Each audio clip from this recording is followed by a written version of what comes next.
In advance of watching Poor Things, which I've done a separate review of, I decided to have a bit of a Lanthimos season. I watched his previous 5 films. I'd seen them all before except for The Lobster, which I was seeing for the first time. Lanthimos is a filmmaker who creates surreal, strange worlds. His characters are often in difficult situations. All of these 6 films are so creative, so imaginative, so original. And more than this, his films always have layers of meaning that do leave you thinking afterwards. His films are super weird and strange. They often have very explicit moments of violence and sex, so they can be quite challenging and provocative. I think that at the end of each of his films, you're left thinking, what have I just seen? But I would say that this is in a really good way. Lanthimos is considered to be one of the forerunners of the Greek weird wave, and there are a number of other directors that are considered to be part of this group. I haven't seen much of this other work. The only one I did see was Apples, directed by Christos Nikou, which actually Joe and I reviewed on this channel 2 years ago. Most of Lanthimos films are set in places and with characters that are not at all happy.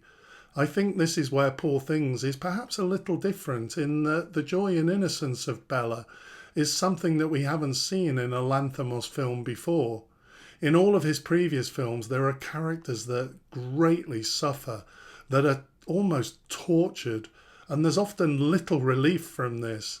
His films can be difficult to watch, especially when his characters are experiencing very difficult things.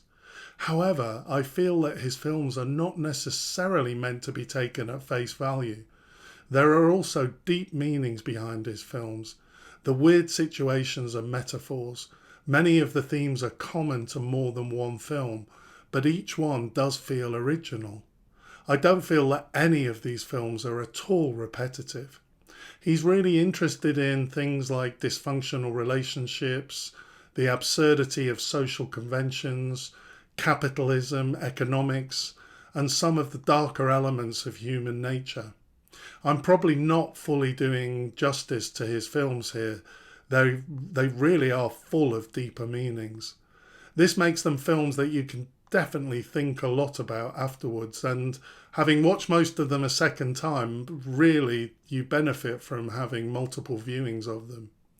Having watched these 6 films in the course of a week, I think that they perhaps could be classed into 3 categories.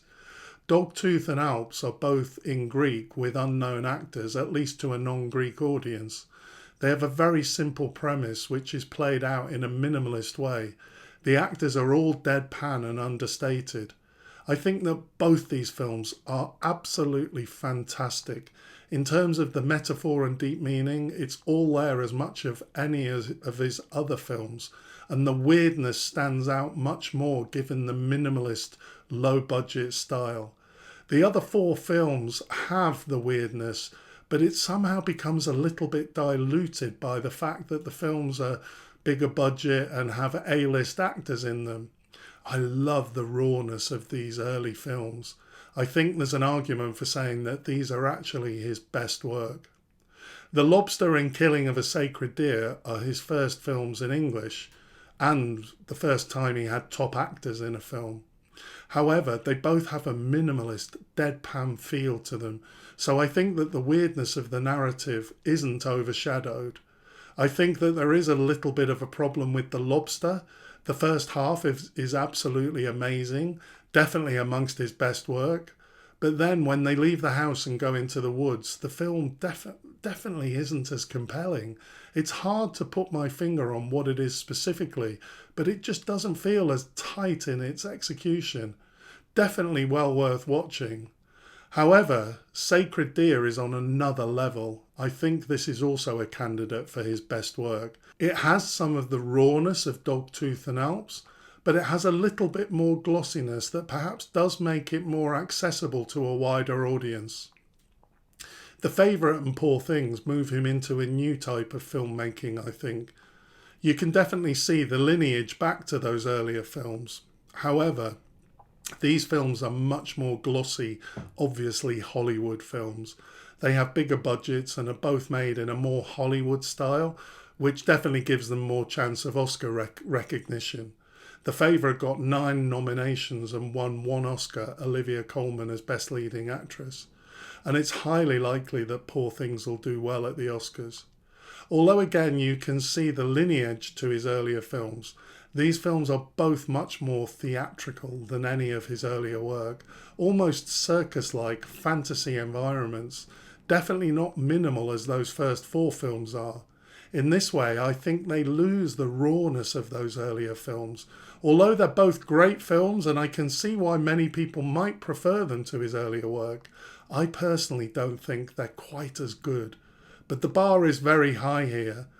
A Lanthimos film that's not quite as good is still a very good film. I'd still highly recommend both of these films. There's so much more that I could say about the work, but I don't want this video to be too long. I think he's a master filmmaker and I'll always go out of my way to see his films.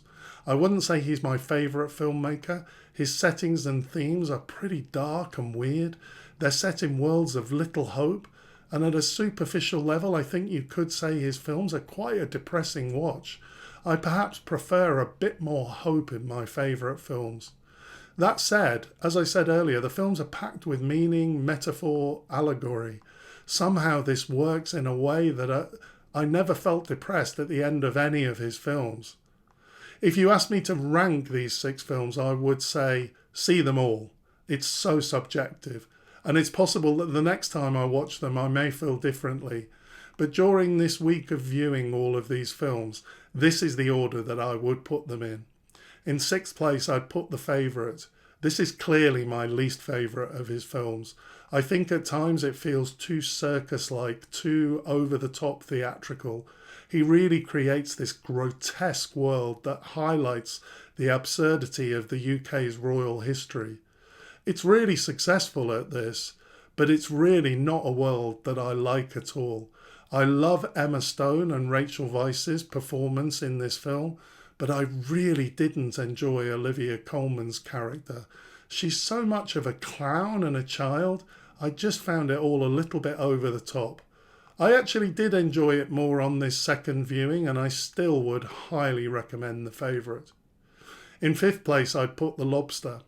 As I said, the film becomes significantly less compelling once it moves into the woods in the second half of the film. Based on the first half of the film, this probably would have been number 1. But actually, I think the second half of the film would be number 6 in this list. Still excellent though, and I will be watching it again. In 4th place, I'd put Poor Things. I loved all of the acting performances in this film, and I thought the story was really good. It's a great film, and I think it could do well at the Oscars. However, the only reason I would mark it down is its glossiness. I think his early work has a rawness which makes them significantly better. In 3rd place, I put Dogtooth. This film is excellent, shocking and fascinating in terms of all the meaning that can be read into the film. The top 3 are so close that I could easily have put it first, so there is something of an artificiality to this list. In 2nd place, I'd put Alps. I think that this is his most weird film, super minimalist in every way, and less of a clear narrative than Dogtooth. Much more ambiguous and hard to interpret, but really compelling, super deep in its meaning and super raw in its execution. I could completely understand why many people would consider it to be his worst film. It's the one with the least story and most ambiguity, but in many respects I think you could argue that this is the most Lanthimos film. So in 1st place I'd put Killing of a Sacred Deer. I think this is the perfect film.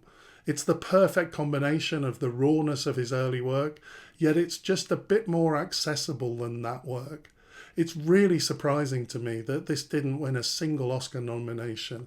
I think this film is really genius. Farrell, Kidman and Keegan all put in brilliant performances. If you only watched one Lanthimos film, I think this would be the one to watch. Likely to please most people, while still remaining true to his identity as a filmmaker. In conclusion, all of the Lanthimos films are worth seeing, all highly recommended. He's a really creative filmmaker. Dogtooth cost €250,000 to make. More or less the budget of his films has increased with each one, but even Poor Things cost $35 million. The top 10 films of 2023 had budgets of $200 million to $320 million. Sometimes I think big budgets make it harder to make a great film. Lanthimos has done fantastically working with small and moderate budgets. He certainly is one of the great contemporary filmmakers living today. Thanks for watching, and I'll see you next time.